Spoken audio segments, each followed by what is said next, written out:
যুদ্ধ যদি আকাশ থেকে নেমে একেবারে ইরানের মাটিতে পৌঁছে যায় তখন কি হবে? মার্কিন সেনারা যদি সত্যিই ইরানের ভূখণ্ডে পা রাখে তাহলে কি শুরু হবে এমন এক স্থল যুদ্ধ যার পরিণতি ওয়াশিংটনও হয়তো আগে থেকে হিসেব করতে পারবে না? তেহরানের সাম্প্রতিক এক বার্তায় সেই আশঙ্কাই যেন আরো ভয়ঙ্কর হয়ে উঠেছে।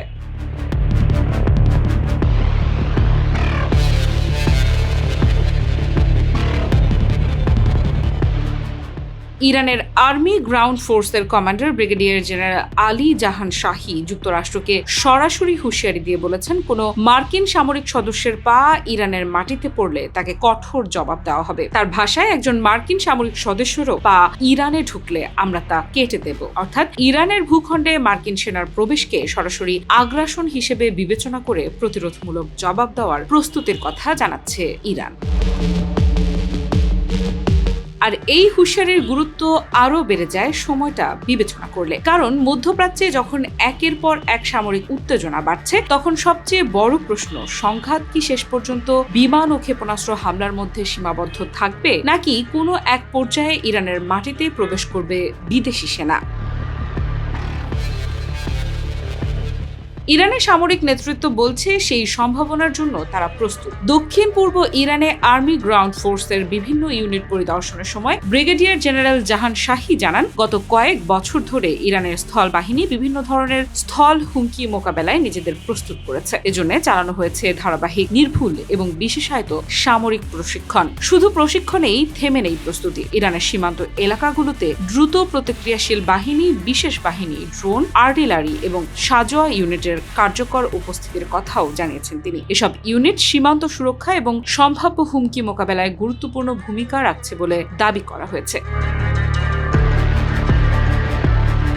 ব্রিগেডিয়ার জেনারেল জাহান শাহী আরও বলেছেন, ইরানের সশস্ত্র বাহিনী সীমান্তে শত্রুর গতিবিধির উপর সার্বক্ষণিক নজর রাখছে এবং সম্ভাব্য হুমকি খুব কাছ থেকে পর্যবেক্ষণ করছে। অর্থাৎ তেহরানের দাবি অনুযায়ী ইরানের স্থল বাহিনী শুধু প্রতিক্রিয়ার জন্য অপেক্ষা করছে না, বরং সম্ভাব্য স্থল হামলার আগেই প্রস্তুতি নিয়ে রেখেছে। তবে তার বক্তব্যে আরও একটি গুরুত্বপূর্ণ বিষয় উঠে এসেছে। ইরানি কমান্ডারের দাবি, সশস্ত্র বাহিনীর দৃঢ় অবস্থান এবং সেনাদের প্রতি জনগণের সমর্থন শত্রুর হিসাব নিকাশকে ব্যর্থ করে দিয়েছে। তার মতে, বিভিন্ন ফ্রন্টে ইরানের সেনাদের প্রতি জনগণের সমর্থন জাতীয় ঐক্যকে আরো শক্তিশালী করেছে।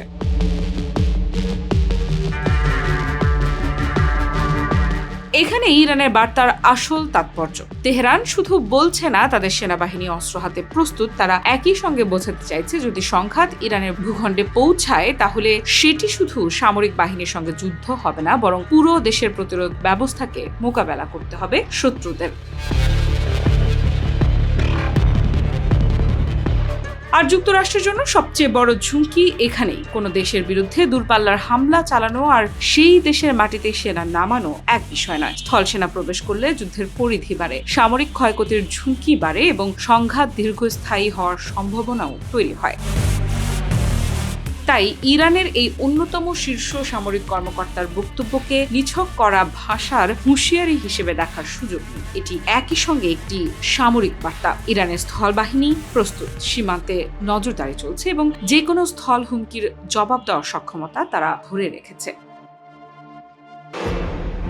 তবে কি হুথিদেরকে দিয়েই সৌদি আরবকে শায়েস্তার কৌশল নিল ইরান? সম্প্রতি বিভিন্ন সৌদি লক্ষ্যবস্তুতে ভয়াবহ হামলা আরও জোরদার করে ইরান সমর্থিত ইয়েমেনের সশস্ত্র বিদ্রোহী গোষ্ঠী হুথিরা। শুধু সৌদি লক্ষ্যবস্তুই নয়, সৌদি সমর্থিত ইয়েমেন সরকার এবং সৌদি জোটের বিভিন্ন সামরিক ঘাঁটিকেও লক্ষ্যবস্তু করছে হুথি গোষ্ঠী। এবার কি উচিত শিক্ষা হবে সৌদি আরবের?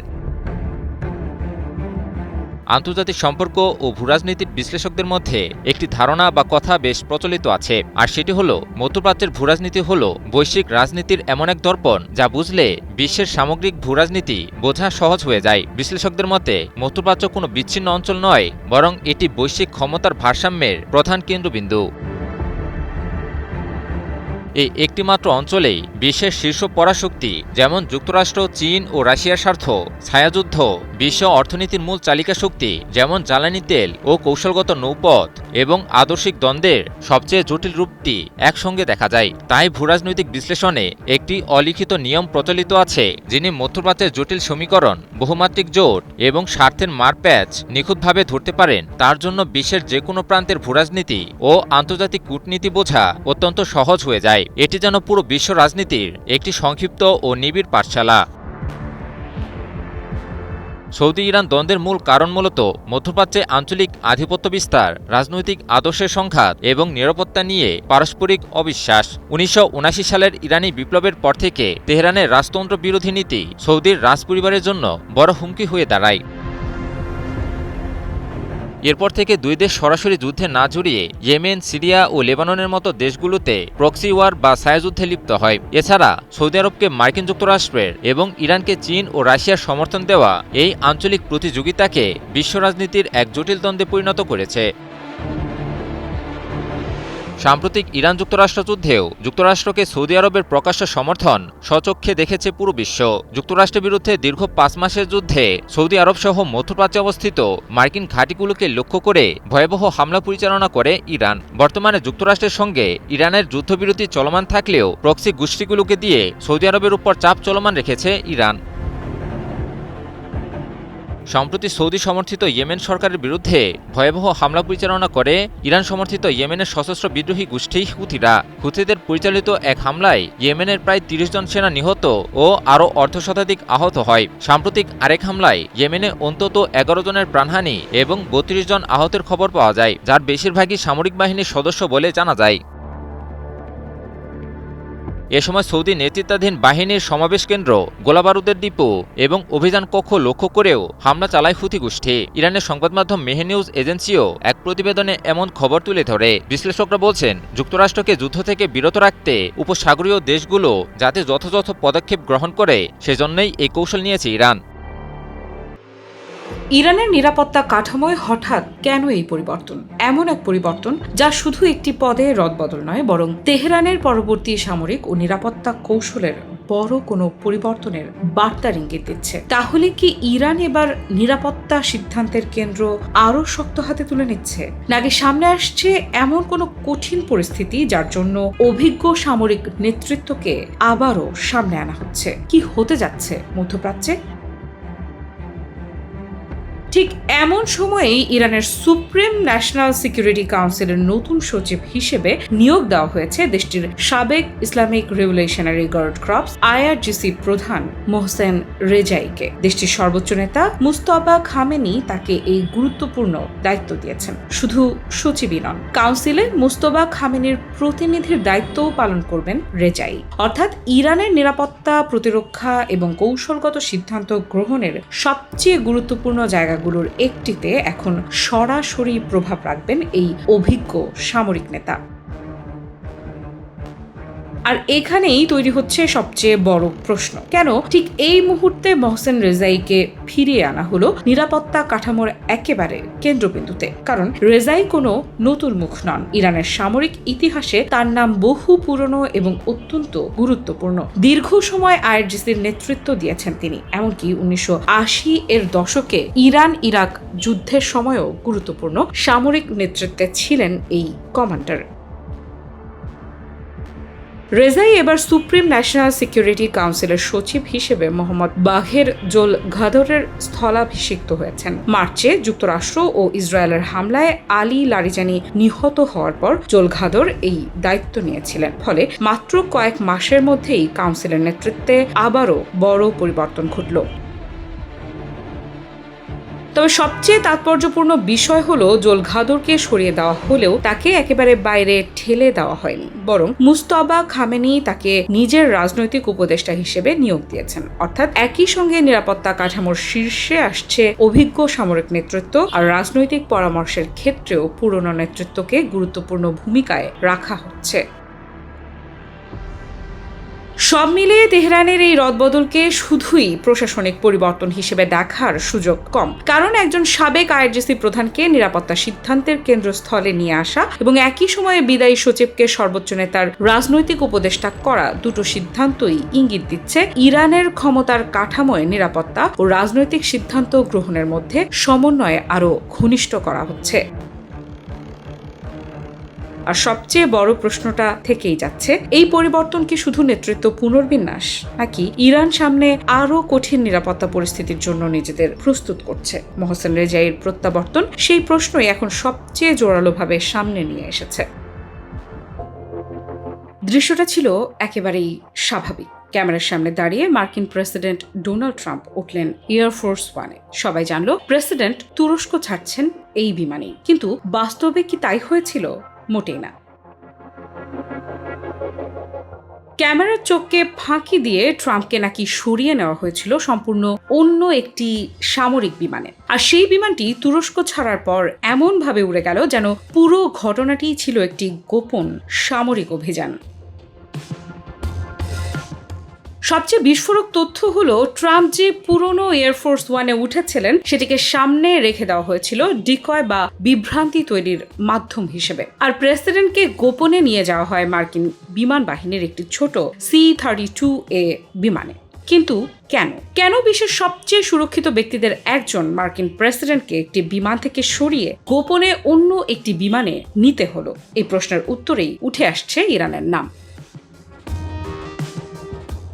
ওয়াশিংটন পোস্টের প্রতিবেদনে বলা হয়েছে, গত মাসে ন্যাটো সম্মেলনে যোগ দিতে তুরস্কের রাজধানী আঙ্কারায় গিয়েছিলেন ট্রাম্প। তার এই সফর ছিল অত্যন্ত গুরুত্বপূর্ণ, কারণ ন্যাটোর বৈঠক, তুরস্কের কৌশলগত অবস্থান এবং একই সময়ে ইরানকে ঘিরে মধ্যপ্রাচ্যে বাড়তে থাকা উত্তেজনা সবকিছু মিলিয়ে সফরটি ছিল নিরাপত্তার দিক থেকে অত্যন্ত স্পর্শকাতর। আর ঠিক এই পরিস্থিতিতেই তৈরি হয় রহস্যময় বিমানকাণ্ড। প্রতিবেদন অনুযায়ী ট্রাম্প আঙ্কারা ছাড়ার সময় প্রকাশ্যে পুরনো হালকা নীল রঙের এয়ারফোর্স ওয়ানে ওঠেন। সেখানে ক্যামেরাও ছিল, গণমাধ্যম কর্মীরাও ছিলেন, ফলে স্বাভাবিকভাবেই সবার ধারণা হয় প্রেসিডেন্ট এই বিমানেই যুক্তরাজ্যের উদ্দেশ্যে রওনা হয়েছেন।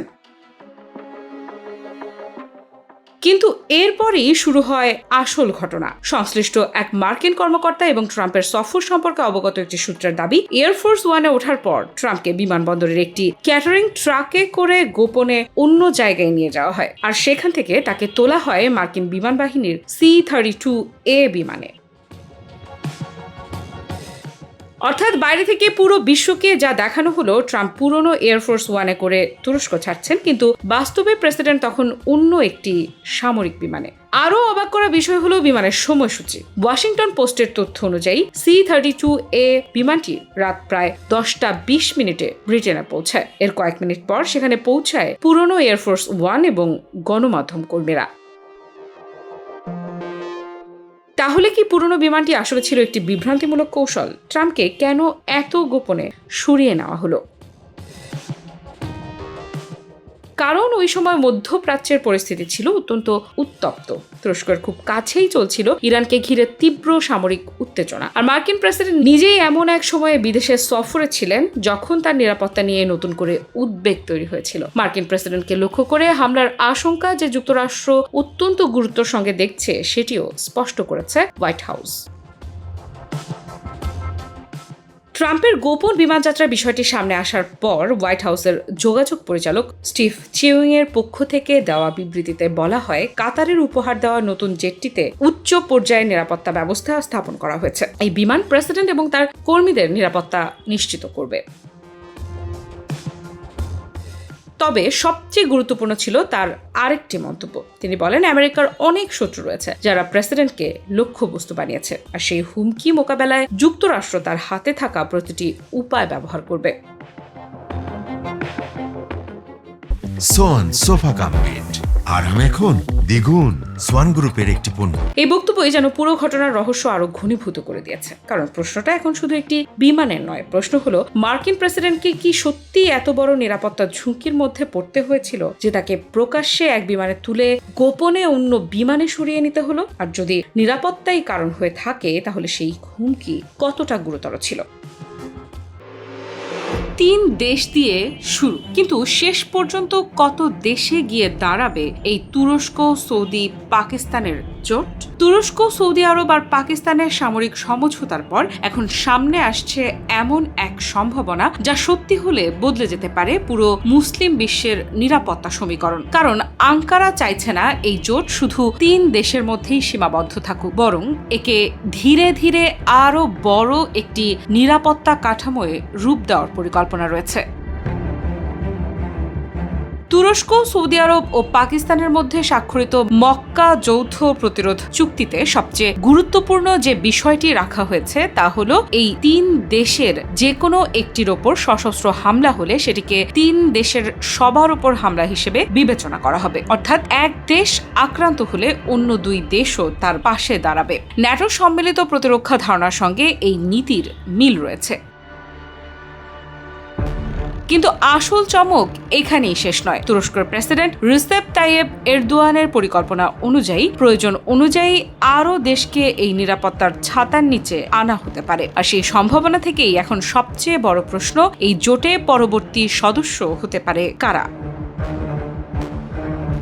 সবার আগে আলোচনায় এসেছে মিশর। তুরস্কের পররাষ্ট্রমন্ত্রী হাকান ফিদান মিশরকে এই জোটের প্রাকৃতিক অংশীদার হিসেবে উল্লেখ করেছেন। এমনকি তিনি আশা প্রকাশ করেছেন কিছু প্রযুক্তিগত বিষয় সমাধান হয়ে গেলে কায়রো এই জোটে যোগ দিতে পারে। ফলে সম্ভাব্য নতুন সদস্যের তালিকায় মিশরের নাম এখন সবচেয়ে জোরালোভাবে সামনে এসেছে। তবে মিশরের জন্য এই সিদ্ধান্তটা সহজ হবে না, কারণ যুক্তরাষ্ট্র সহ পশ্চিমা দেশগুলোর সঙ্গে কায়রোর দীর্ঘদিনের নিরাপত্তা ও কূটনৈতিক সম্পর্ক রয়েছে। একই সঙ্গে ইসরায়েলের সঙ্গে মিশরের শান্তি চুক্তিও রয়েছে। ফলে এমন কোনো প্রতিরক্ষা চুক্তিতে যোগ দেওয়ার আগে মিশরকে নিশ্চিত হতে হবে এই জোটের কারণে যেন তারা অনিচ্ছাকৃতভাবে অন্য কোনো যুদ্ধে জড়িয়ে না পড়ে। এর সঙ্গে রয়েছে তুরস্কের সঙ্গে আঞ্চলিক কিছু মত পার্থক্য, বিশেষ করে ইসরায়েল ও লিবিয়া ইস্যুতে 2 দেশের অবস্থানের মধ্যে পার্থক্য রয়েছে। ফলে কায়রোকে রাজনৈতিক হিসাবের পাশাপাশি আইনি ও নিরাপত্তার বিষয়েও বিবেচনা করতে হবে।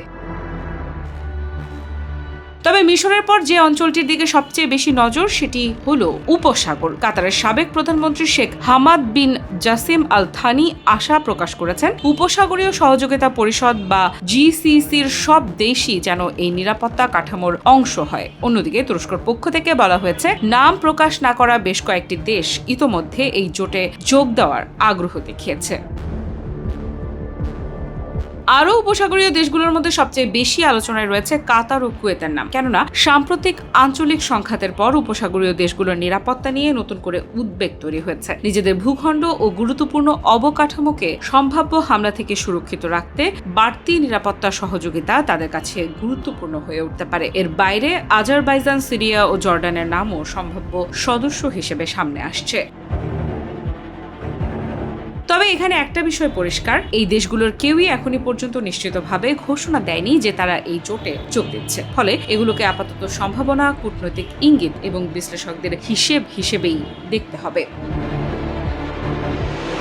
কিন্তু যদি একে একে এসব দেশ এই কাঠামোয় যুক্ত হয় তাহলে চিত্রটা একেবারেই বদলে যেতে পারে। তুরস্ক থেকে পাকিস্তান, সৌদি আরব থেকে উপসাগর একটি বিস্তৃত নিরাপত্তা বলয় তৈরি হওয়ার সম্ভাবনা তৈরি হবে। আর তখন প্রশ্ন উঠবে, এটি কি শুধু একটি প্রতিরক্ষা চুক্তি থাকবে নাকি ধীরে ধীরে মুসলিম বিশ্বের একটি বড় সামরিক জোটে পরিণত হবে? তবে বিশ্লেষকদের মতে রাতারাতি এই জোট বিশাল কোনো সামরিক শক্তিতে পরিণত হবে না, বরং আঞ্চলিক পরিস্থিতি, প্রতিটি দেশের নিজস্ব স্বার্থ এবং নিরাপত্তা হিসেব বিবেচনা করে ধাপে ধাপে নতুন সদস্য যুক্ত হতে পারে। সোয়ান সোফা কাম বেড, আরাম এখন দ্বিগুণ। সোয়ান গ্রুপের একটি পণ্য। অর্থাৎ তুরস্ক, সৌদি, পাকিস্তানের এই 3 দেশের সমঝোতা হয়তো শেষ নয়, বরং এটি হতে পারে আরো বড় একটি নিরাপত্তা কাঠামোর শুরু। আর সেই কাঠামোয় যদি মিশর, কাতার, কুয়েত, জর্ডান কিংবা আজারবাইজানের মতো দেশ একে একে যুক্ত হয় তাহলে মধ্যপ্রাচ্য ও মুসলিম বিশ্বের সামরিক সমীকরণে কতটা পরিবর্তন আসবে সেটি এখন দেখার বিষয়। এই যে মধ্যপ্রাচ্যের এত এত যুদ্ধ, সংঘাত আর অস্থিরতা, এত সব সমস্যার মূল হোতাকে কে কিংবা কোন শক্তি এই অঞ্চলকে বারবার অশান্তির দিকে ঠেলে দিচ্ছে? এবার কোনো রাগঢাক ছাড়াই এর সরাসরি উত্তর দিল ইরান। তেহরানের দাবি, মধ্যপ্রাচ্যের সকল সমস্যার মূলে রয়েছে যুক্তরাষ্ট্র এবং ইসরায়েল। প্রশ্ন হলো, এরপরও কি মধ্যপ্রাচ্যের বাকি দেশগুলোর একটু টনক নড়বে, নাকি যুক্তরাষ্ট্র এবং ইসরায়েলের গোলামি করেই মধ্যপ্রাচ্যকে এক অন্তহীন সংঘাতের অতল গহ্বরে ফেলে দিবে উপসাগরীয় দেশগুলো? মধ্যপ্রাচ্যের নিরাপত্তাহীনতার অন্যতম প্রধান কারণ হল এই অঞ্চলে যুক্তরাষ্ট্রের সামরিক উপস্থিতি এবং ইসরায়েলকে দেওয়া মার্কিন সমর্থন। শুধু তাই নয়, আঞ্চলিক নিরাপত্তার জন্য ইসরায়েলকেই সবচেয়ে বড় হুমকি হিসেবেও চিহ্নিত করেছে ইরান। ইরানের পররাষ্ট্র মন্ত্রণালয়ের মুখপাত্র ইসমাইল বাঘাইয়ের বক্তব্যে উঠে এসেছে এমনই বিস্ফোরক দাবি। ইসমাইল বাঘাইয়ের ভাষায়, মধ্যপ্রাচ্যের নিরাপত্তা নিশ্চিত করতে বাইরের কোনো শক্তির প্রয়োজন নেই, বরং যুক্তরাষ্ট্রের মাধ্যমে নিরাপত্তা অর্জনের ধারণাটি একটি ভুল ধারণা। কারণ তার দাবি, এই অঞ্চলের নিরাপত্তাহীনতার মূল কারণ যুক্তরাষ্ট্র নিজেই। কাতার ভিত্তিক সংবাদ মাধ্যম আল জাজিরা এক প্রতিবেদনে বাঘাইয়ের এই মন্তব্যটি তুলে ধরে। বাঘাই অভিযোগ করে বলেন, যুক্তরাষ্ট্রের রাজনৈতিক ও সামরিক সমর্থন না থাকলে ইসরায়েল মধ্যপ্রাচ্যে এতটা আগ্রাসী ভূমিকা পালন করতে পারত না। তার দাবি, ওয়াশিংটনের সমর্থনই ইসরায়েলকে এমন একটি পরিস্থিতি তৈরি করে দিয়েছে যেখানে তারা কার্যত জবাবদিহির বাইরে থেকে সামরিক অভিযান চালানোর সুযোগ পাচ্ছে। ফিলিস্তিনের গাজা থেকে শুরু করে লেবানন ও সিরিয়া, মধ্যপ্রাচ্যের বিভিন্ন অঞ্চলে ইসরায়েলের সামরিক কর্মকাণ্ডের উদাহরণ টেনে ইরান বলছে, এসব ঘটনায় প্রমাণ করে আঞ্চলিক নিরাপত্তা কাঠামোর বড় একটি দুর্বলতা কোথায়। তেহরানের মতে, ইসরায়েলের কর্মকাণ্ডের বিরুদ্ধে কার্যকর চাপ তৈরি না হওয়ার পেছনেও যুক্তরাষ্ট্রের রাজনৈতিক ও নিরাপত্তাগত সমর্থন বড় ভূমিকা রাখছে।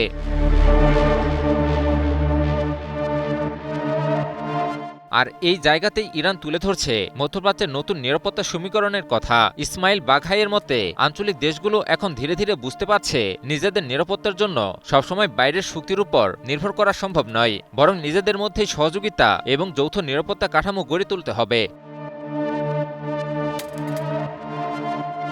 এর উদাহরণ হিসেবে তিনি তুরস্ক, সৌদি আরব ও পাকিস্তানের মধ্যে সম্প্রতি স্বাক্ষরিত মক্কা যৌথ প্রতিরক্ষা চুক্তির কথা উল্লেখ করেন। বাঘাইয়ের মতে, এই চুক্তি আঞ্চলিক দেশগুলোর চিন্তা ভাবনায় পরিবর্তনের একটি গুরুত্বপূর্ণ ইঙ্গিত, অর্থাৎ মধ্যপ্রাচ্যের দেশগুলো নিজেদের নিরাপত্তা নিজেদের হাতেই নেওয়ার দিকে এগোচ্ছে। ইরান আরও বলছে যে আঞ্চলিক নিরাপত্তা কোনো একটি দেশের নিরাপত্তা নয়, বরং পুরো অঞ্চলের নিরাপত্তা একে অপরের সঙ্গে যুক্ত। তাই কোনো একটি দেশকে বাদ দিয়ে কিংবা বাইরের শক্তির উপর নির্ভর করে স্থায়ী শান্তি প্রতিষ্ঠা করা সম্ভব নয়, বরং আঞ্চলিক দেশগুলোকেই নিজেদের মধ্যে সহযোগিতা বাড়িয়ে নিরাপত্তার নতুন কাঠামো তৈরি করতে হবে। সোয়ান প্রপার্টিজ লিমিটেড তৈরি করছে নিরাপদ, স্বাচ্ছন্দ্যময় এক নতুন ঠিকানা। সোয়ান গ্রুপের একটি পণ্য। অর্থাৎ ইরানের বার্তা একেবারে স্পষ্ট, মধ্যপ্রাচ্যের নিরাপত্তা যদি মধ্যপ্রাচ্যের দেশগুলোর হাতেই ফিরিয়ে দিতে হয়, তাহলে যুক্তরাষ্ট্রের উপর নির্ভরতা কমাতে হবে এবং ইসরায়েলের কর্মকাণ্ডের বিরুদ্ধেও কঠোর অবস্থান নিতে হবে। যুক্তরাষ্ট্রের বিরুদ্ধে কি শক্তিশালী অপারেশনে নামতে যাচ্ছে ইরানের সামরিক বাহিনী? তবে কি আবারও পারস্য উপসাগরীয় অঞ্চলে ছড়াতে চলেছে অগ্নিকুণ্ড? জানা গেছে, এরই মাঝে ইরানের সর্বোচ্চ প্রতিরক্ষা বাহিনী IRGC-কে এ বিষয়ে প্রয়োজনীয় পদক্ষেপ নিতে নির্দেশ দিয়েছেন দেশটির সর্বোচ্চ নেতা মোস্তফা খামেনি। কিন্তু হঠাৎ করেই কেন এমন নির্দেশনা দিলেন তিনি? মধ্যপ্রাচ্যে উত্তাপ বজায় রাখতে অঞ্চলটিতে 20টিরও বেশি যুদ্ধজাহাজ মোতায়েন করে রেখেছে যুক্তরাষ্ট্র, এমন চাঞ্চল্যকর তথ্যই উঠে এসেছে আন্তর্জাতিক সংবাদ মাধ্যমে। প্রশ্ন হলো, ইরানের বিরুদ্ধে কি পুনরায় যুদ্ধে জড়ানোর ফাঁদ পেতেছে মার্কিন কেন্দ্রীয় কমান্ড? ইরানকে ধ্বংসের শপথ নিয়েই দেশটির বিরুদ্ধে সাম্প্রতিক সময়ে যুদ্ধে জড়ায় যুক্তরাষ্ট্র ও ইসরায়েল। ইহুদিবাদীদের লক্ষ্যই ছিল ইরানের ক্ষেপণাস্ত্র ও পারমাণবিক কেন্দ্রগুলোকে ধ্বংস করা, সেই সাথে দেশটির সরকারকে উৎখাত করে নিজেদের স্বার্থ হাসিল করা। কিন্তু কোনো লক্ষ্যই যেন পূরণ হয়নি যুক্তরাষ্ট্র ও ইসরায়েলের শাসকদের। তাই তো চলমান অনানুষ্ঠানিক যুদ্ধবিরতির মাঝেও ইরানের বিরুদ্ধে ষড়যন্ত্রমূলক তৎপরতা অব্যাহত রেখেছে মার্কিন সামরিক বাহিনী। মূলত হরমুজ প্রণালীতে ইরানের ক্রমাগত নিয়ন্ত্রণের ফলে বেশ কোণঠাসা হয়ে পড়েছেন মার্কিন প্রেসিডেন্ট ডোনাল্ড ট্রাম্প, যার কারণে তেহরানের সামনে এক প্রকার নতি স্বীকার করতে হচ্ছে মার্কিন শাসককে। যদিও মধ্যপ্রাচ্যের বিভিন্ন প্রান্তে এরই মাঝে যুদ্ধজাহাজের বিশাল বহর প্রস্তুত করে রেখেছে যুক্তরাষ্ট্র। এ প্রসঙ্গে অঞ্চলটিতে নিযুক্ত যুক্তরাষ্ট্রের শীর্ষ সামরিক কমান্ড সেন্টকম সম্প্রতি জানিয়েছে, মার্কিন নাবিকরা USS রস DDG-71 যুদ্ধজাহাজে টহল কার্যক্রম চালাচ্ছে। এই অঞ্চলে সামরিক অভিযানে জড়িত রয়েছে 20টিরও বেশি মার্কিন যুদ্ধজাহাজ। যুক্তরাষ্ট্রের এমন অপতৎপরতার মাঝেই সম্ভাব্য যুদ্ধের জন্য আইআরজিসিকে প্রস্তুত থাকার নির্দেশনা দিয়েছেন ইরানের সর্বোচ্চ নেতা মোস্তফা খামেনি। এ প্রসঙ্গে আইআরজিসির নবনিযুক্ত কমান্ডার ইন চিফ আহমেদ ভাহিদিকে খামেনি বলেছেন, শত্রুপক্ষের বিরুদ্ধে সর্বোচ্চ প্রতিরোধ বজায় রাখতে প্রয়োজনীয় সক্ষমতা জোরদার করতে হবে। সামরিক বাহিনীর মাঝে বিপ্লবী চেতনা আরও দৃঢ় করতে হবে। যুক্তরাষ্ট্র ও ইসরায়েলের বিরুদ্ধে শক্তিশালী অপারেশন চালানোর জন্য সর্বদা প্রস্তুতি বজায় রাখতে হবে। আধুনিক প্রযুক্তির সাহায্যে একটি কমান্ড কাঠামো গড়ে তোলার প্রতিও জোর দিয়েছেন মোস্তফা খামেনি। এক প্রতিবেদনে বিষয়টি নিশ্চিত করেছে যুক্তরাজ্য ভিত্তিক সংবাদ মাধ্যম ইরান ইন্টারন্যাশনাল। তবে কি সম্ভাব্য যুদ্ধের ময়দানে ইরানের নতুন কোনো অস্ত্রের সম্মুখীন হতে চলেছে ইহুদিবাদীরা? নিজেদের সামরিক বহরে থাকা শক্তিশালী মিসাইল ও আত্মঘাতী ড্রোনগুলো দিয়েই সাম্প্রতিক যুদ্ধে ইহুদিবাদীদের কাঁপিয়ে তুলে ইরান। যদিও সে সময় ট্রাম্প দাবি করে জানিয়েছিলেন ইরানের অস্ত্রের ভাণ্ডারকে ধ্বংস করেছে যুক্তরাষ্ট্র, কিন্তু আন্তর্জাতিক বিভিন্ন সংবাদ মাধ্যমের তথ্য বলছে যুক্তরাষ্ট্র নিজেই রয়েছে এখন চরম অস্ত্র সংকটের মুখে, যার কারণে নতুন করে ইরানের বিরুদ্ধে যুদ্ধে জড়ানোর মতো সাহস দেখাতে পারছেন না মার্কিন প্রেসিডেন্ট ট্রাম্প। যুক্তরাষ্ট্রের সামরিক বহরে এমন সংকটের মাঝেই তেহরান জানিয়ে দিয়েছে বিভিন্ন সময়ে হওয়া যুদ্ধবিরতিকে সফলভাবেই কাজে লাগিয়েছে ইরান, যার মাধ্যমে শক্তিশালী অস্ত্র তৈরির দিকে সবচেয়ে গুরুত্ব দিয়েছে তেহরান। এ প্রসঙ্গে সম্প্রতি আইআরজিসির সাবেক কমান্ডার হোসেন কানানি মোগাদ্দাম বলেছেন, সাম্প্রতিক যুদ্ধে যুক্তরাষ্ট্র ও ইসরায়েলের দফায় দফায় হামলা সত্ত্বেও আমাদের বাহিনীকে প্রতিহত করতে ব্যর্থ হয়েছে তারা। ক্ষেপণাস্ত্রের হামলা চালানোর রেঞ্জ এবং ওয়ারহেডের ধ্বংসাত্মক ক্ষমতা বৃদ্ধি করেছে ইরান। আমাদের ভূগর্ভস্থ ক্ষেপণাস্ত্র ও ড্রোন কেন্দ্রগুলোতে বিপুল পরিমাণে অস্ত্রের মজুদ আছে, যা সম্ভাব্য যুদ্ধে ব্যবহার করা হবে। নতুন সোফা সোয়ান গ্রুপের একটি পণ্য। বিশ্লেষকরা বলছেন, মিসাইলের রেঞ্জ বৃদ্ধির মাধ্যমে ইরান মূলত পারস্য উপসাগরীয় অঞ্চলের বাইরে থাকা যুক্তরাষ্ট্রের সামরিক আস্তানাগুলোকেও টার্গেট করার লক্ষ্যমাত্রা ঠিক করেছে, আর এর মাধ্যমেই নিজেদের শক্তির জানান দেবে তেহরান। রাশিয়ার মাটিতে আবারও ভয়াবহ ড্রোন হামলা চালালো ইউক্রেন। ইউক্রেনের এই হামলায় শিশুসহ প্রাণ গেছে অন্তত 13 জনের, আহত হয়েছেন আরও 39 জন। সাম্প্রতিক মাসগুলোতে রাশিয়ায় বেসামরিক নাগরিকদের প্রাণহানির দিক থেকে এটিকে অন্যতম বড় হামলা হিসেবে দেখা হচ্ছে। তবে ভিন্ন দাবি করছে ইউক্রেন। প্রশ্ন হলো, ইউক্রেনের এই ড্রোন হামলার বদলা কিভাবে নিবে রাশিয়া?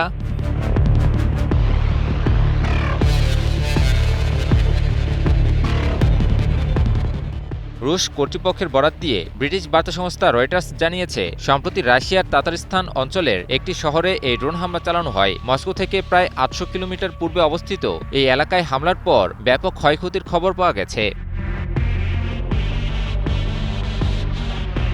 তবে ইউক্রেনের দাবি, তাদের মূল লক্ষ্য ছিল রাশিয়ার গুরুত্বপূর্ণ জ্বালানি অবকাঠামো। ইউক্রেনের সামরিক বাহিনী জানিয়েছে, তাদের লক্ষ্য ছিল তাতারিস্তানের তানেকো তেল শোধনাগার। হামলার পর শোধনাগারটিতে আগুন ধরে যায় এবং সামাজিক যোগাযোগ মাধ্যমে ছড়িয়ে পড়া ভিডিওতে স্থাপনাটির উপর থেকে ঘন ধোঁয়া উঠতে দেখা গেছে। তবে রুশ তদন্তকারীদের দাবি, ইউক্রেনীয় ড্রোন শুধু জ্বালানি অবকাঠামোতেই আঘাত করেনি, সরাসরি আবাসিক এলাকাতেও হামলা চালানো হয়েছে। এতে শিশুসহ বহু মানুষ হতাহত হন। ঘটনার পর তাতারস্তানের প্রধান রুস্তম মিন্নিখানভ শোক ঘোষণা করেছেন। গত কয়েক মাস ধরেই রাশিয়ার জ্বালানি অবকাঠামোকে লক্ষ্য করে ড্রোন হামলা জোরদার করেছে ইউক্রেন। বিশেষ করে রাশিয়ার তেল শোধনাগারগুলোতে হামলা চালিয়ে দেশটির জ্বালানি সরবরাহ ব্যবস্থার উপর চাপ তৈরি করার চেষ্টা করছে কিয়েভ।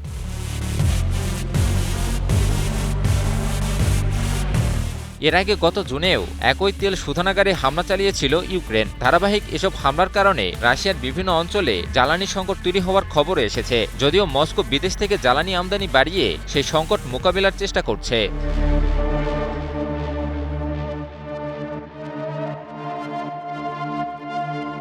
এ ঠিক একদিন আগেই রুশ হামলায় ইউক্রেনের খার্কিভে 3 জন নিহত হন। একই দিনে রাশিয়ার বেলগোরোডে ইউক্রেনীয় ড্রোন হামলায় নিহত হন আরও 5 জন। রাশিয়া ও ইউক্রেন উভয় পক্ষই বরাবরই বেসামরিক নাগরিকদের ইচ্ছাকৃতভাবে লক্ষ্যবস্তু করার অভিযোগ অস্বীকার করে আসছে। কিন্তু যুদ্ধ যত দীর্ঘ হচ্ছে, এক দেশ আরেক দেশকে লক্ষ্য করে হামলা পাল্টা হামলার মাত্রা আরও বাড়াচ্ছে, আর এর সরাসরি প্রভাব পড়ছে বেসামরিক মানুষের উপর। একদিকে রাশিয়ার জ্বালানি অবকাঠামোতে আঘাত এনে মস্কোর উপর চাপ বাড়াতে চাইছে ইউক্রেন, অন্যদিকে পাল্টা হামলার পাশাপাশি নিত্য নতুন এলাকা দখলে নেওয়ারও দাবি করছে রাশিয়া। ফলে রাশিয়া ইউক্রেন সংঘাত ক্রমেই আরও ভয়াবহ দিকে মোড় নিচ্ছে বলে সতর্ক করেছে বিশ্লেষকেরা।